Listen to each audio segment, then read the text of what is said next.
Honey, use mom's card. She's got like $130,000 saved up.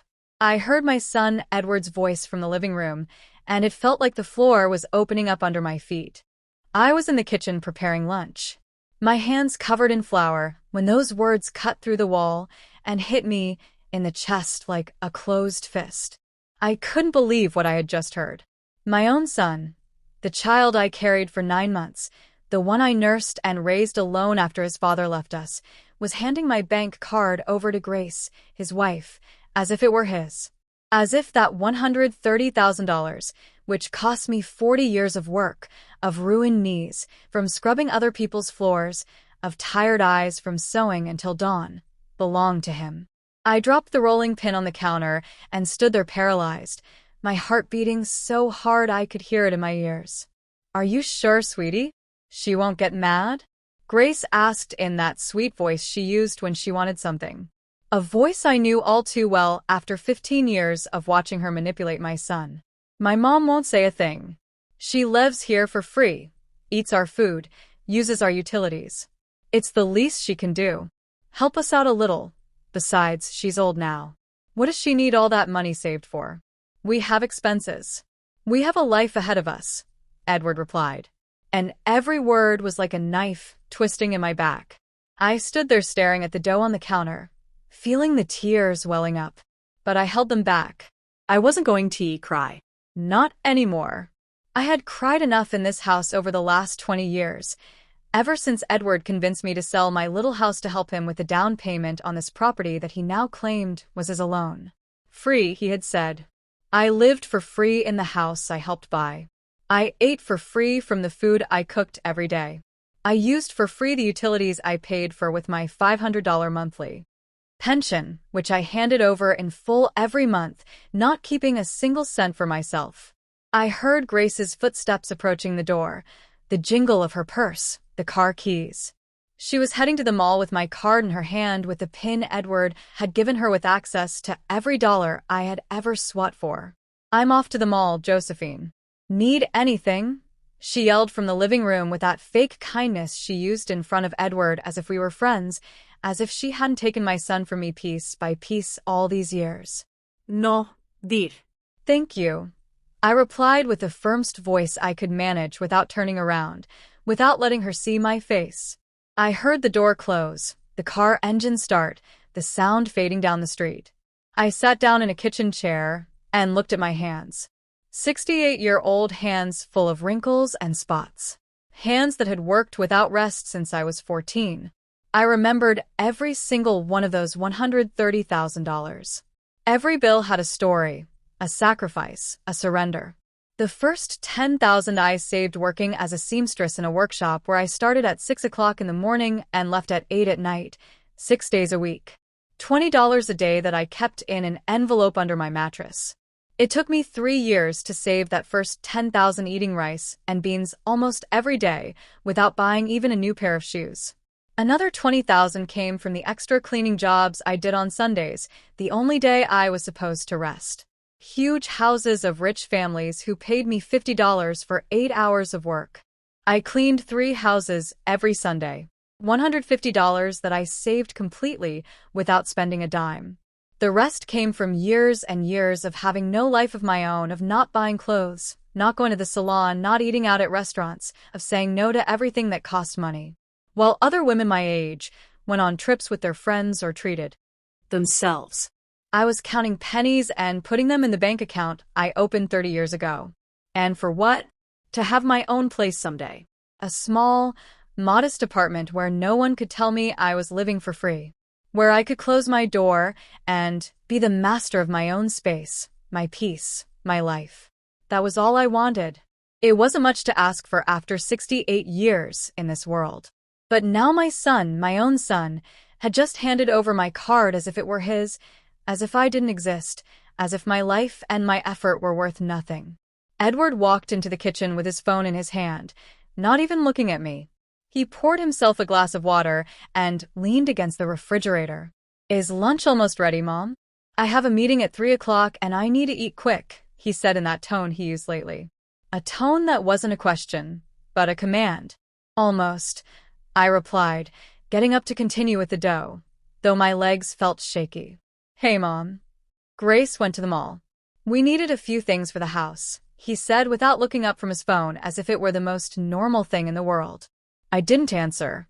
I kept kneading, pressing the dough harder than necessary, feeling the anger and pain mixing in my chest. "Did you hear what I said?" Edward asked, now looking at me. "Yes, I heard," I said without turning. "And, any problem?" There was irritation in his voice now, as if I were the one doing something wrong.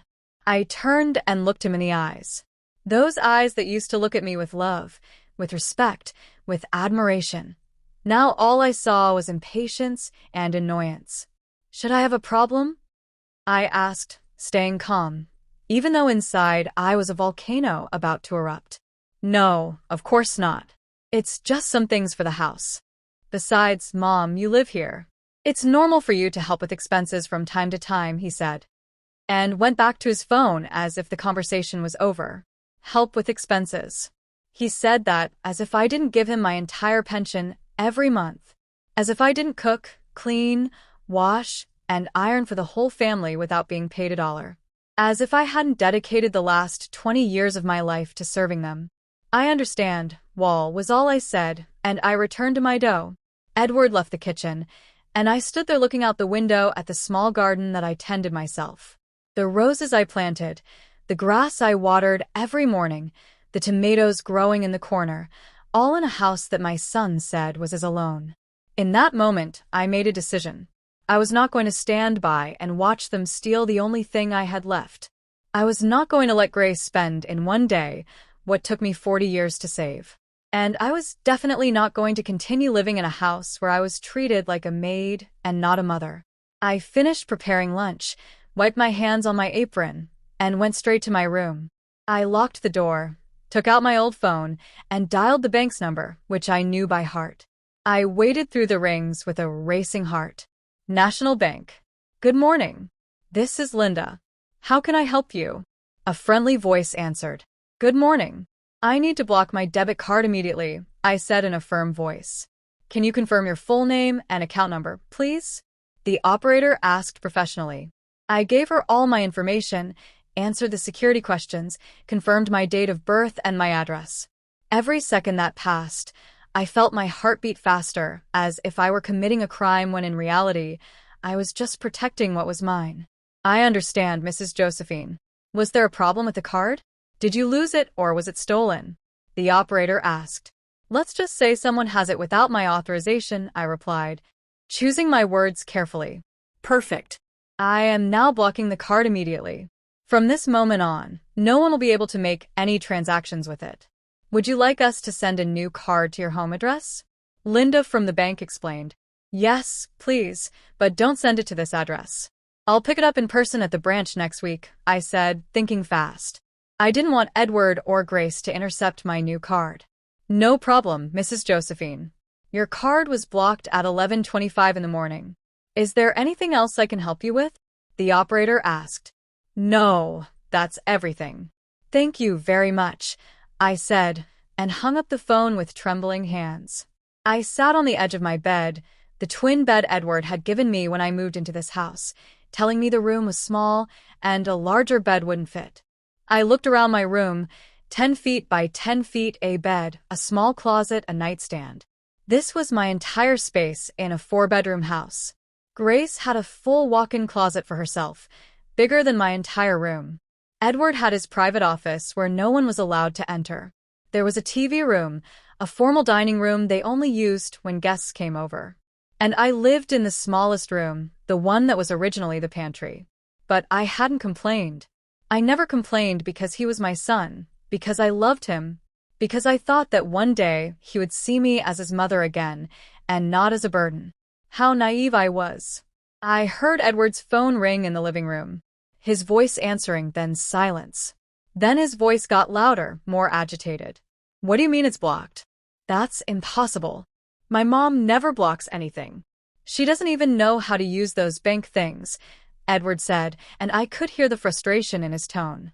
I stayed still, holding my breath, listening. "Grace, wait. Let me call my mom," Edward said. And seconds later, he was knocking on my door. "Mom, are you in there? I need to talk to you urgently." "Coming," I said, waiting a few seconds before opening the door, pretending I was busy. I opened it, and there was Edward with the phone in his hand with that anxious expression he got when things didn't go his way. "Mom, Grace just called me from the mall. She says your card isn't working, that it's showing as blocked." "Did you block it?" he asked directly, without beating around the bush. I looked him in the eyes, and for the first time in 20 years, I wasn't afraid to tell the truth. "Yes, I blocked it," I replied calmly. "What? Why would you do that?" "Grace is at the checkout with a cart full of things. She's being completely embarrassed," Edward said, raising his voice. "I didn't give her permission to use my card. That money is mine," I said, maintaining my composure. "Mom, don't start with that now. Grace was just going to buy a few things we need for the house. It's not a big deal. Call the bank and unblock the card right now," Edward ordered with that authoritarian tone he had developed over the years. "No," I said simply. Edward fell silent, looking at me as if he couldn't believe what he had just heard. It was probably the first time in 2 decades that I had said no to him. "What do you mean no?" "Mom, you're not understanding. Grace is waiting at the mall with $82,000 worth of purchases. Do you have any idea how embarrassed she is right now?" Edward said, his face now red with anger. $82,000, I repeated slowly, feeling the words burn my throat. "Edward, she was going to spend $82,000 of my money without even asking me. It's for the house, Mom. A new TV, a living room, set appliances that we need to replace. It's not like it's just for her," Edward explained as if that justified everything. "I did not authorize those expenses. I saved that money working for 40 years. It's not family money. It's my money," I said with a firm voice, though I was shaking inside. "Mom, you live in this house. You use the electricity, the water, the gas, the internet. All of that costs money. Or do you think it's free?" "It's only fair that you contribute," Edward said, crossing his arms. "I give you my entire pension, every month. $500 that you never give back. I cook, I clean, I wash, I eat. Isn't that contributing?" I asked, feeling my voice break, but I stood my ground. "That $500 doesn't even cover your food expenses." "Mom, you're being selfish. You have $130,000 saved up that you're not using for anything. What do you want it for? What are you going to do with it at your age?" Edward said. And those words hurt me more than any physical blow. At my age, as if at 68 I no longer deserve to have dreams, plans, dignity. "That money is to buy my own apartment and stop being a burden to you," I said. And I saw Edward's eyes widen in surprise. "What are you talking about?" "Nobody said you're a burden," Edward replied. But his voice didn't sound convincing. "You just said it 5 minutes ago in the living room. You told Grace I lived here for free, that I ate her food, that I used her utilities, that I was old and didn't need that much money," I said, and I asked Edward's face go pale as he realized I had heard everything. There was a long, uncomfortable silence. Edward opened his mouth several times as if trying to find words, but nothing came out. "Mom, I didn't mean it like that," he finally said, but without looking me in the eye. "But you said it and you thought it and right now you're more worried about Grace's embarrassment at the mall than the fact that she tried to spend $82,000 of my dollars without my permission," I said, feeling the tears trying to escape, but I kept holding them back. "She's my wife, Mom. It's normal for me to defend her," Edward said. "And I'm your mother. Isn't it normal for you to defend me?"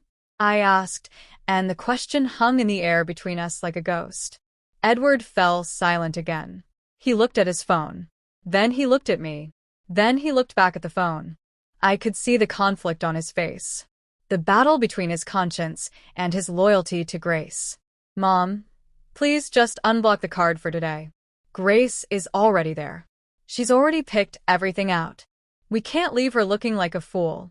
We can talk about this calmly later," Edward said in a softer tone, now trying to manipulate me with guilt.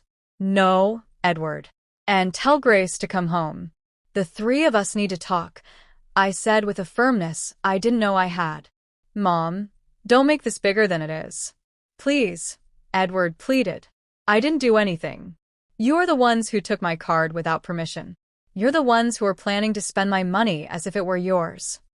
I'm just protecting what belongs to me, I said, and I took a step back to close my bedroom door. Edward stood in front of my closed door. I heard him knock gently with his knuckles. Mom, open up please. Don't be mad, he said in that voice he used when he was a boy and did something wrong. The voice that used to melt my heart, but now just made me angry. I didn't answer. I sat on my bed and waited. I heard his footsteps walking away. I heard him talking on the phone with Grace in a low voice. I heard him explain that I had blocked the card. I also heard Grace's screams from the other end of the phone so loud they came through the receiver. Your mother is crazy.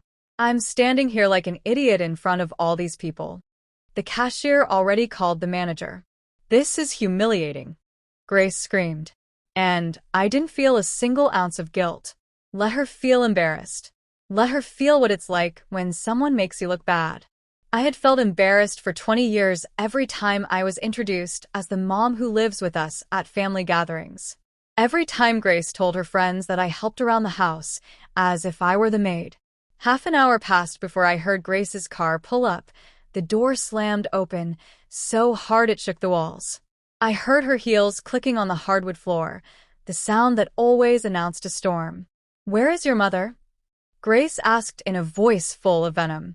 Grace, calm down. Let's talk about this calmly, Edward said, trying to appease her. Calmly. Your mother put me through the biggest embarrassment of my life. There were like 20 people watching while the cashier tried to run the card over and over.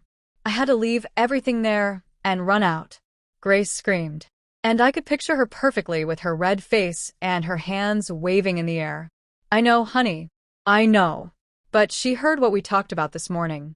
She's upset, Edward explained. So, what if she heard? We told the truth. She lives here without paying for anything. The least she can do is help us when we need it. It's not fair that she has $130,000 saved up while we're killing ourselves working and paying all the bills for this house, Grace said. And every word confirmed what I already knew.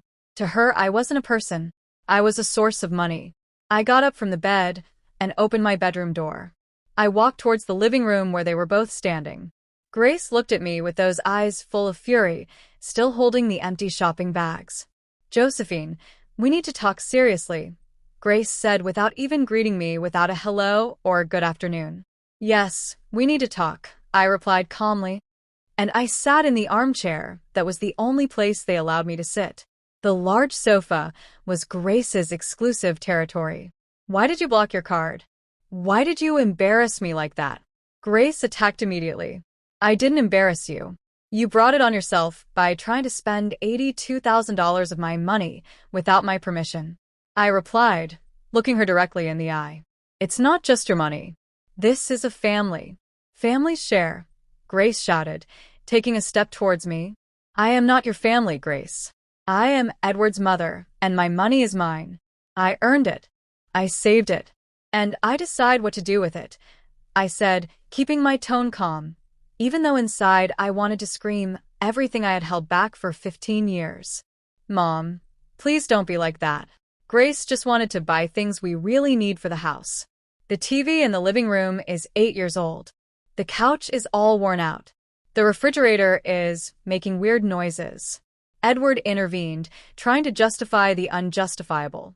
If you need those things, buy them with your own money. You both work. Edward makes good money as an engineer. Grace works at that clothing store. You have 2 salaries. Why do you need mine? I asked. Because we have expenses, Josephine. This house doesn't maintain itself. The mortgage is $1,200 a month utilities, another $300 food, about $500 the internet, phones, the car insurance. It all adds up. There's nothing left at the end of the month, Grace explained in that victim tone she knew how to use so well. I give you $500 from my pension every month. That helps, I said. $500 is nothing, Josephine. That barely covers your food, Grace said with contempt. Then let me go.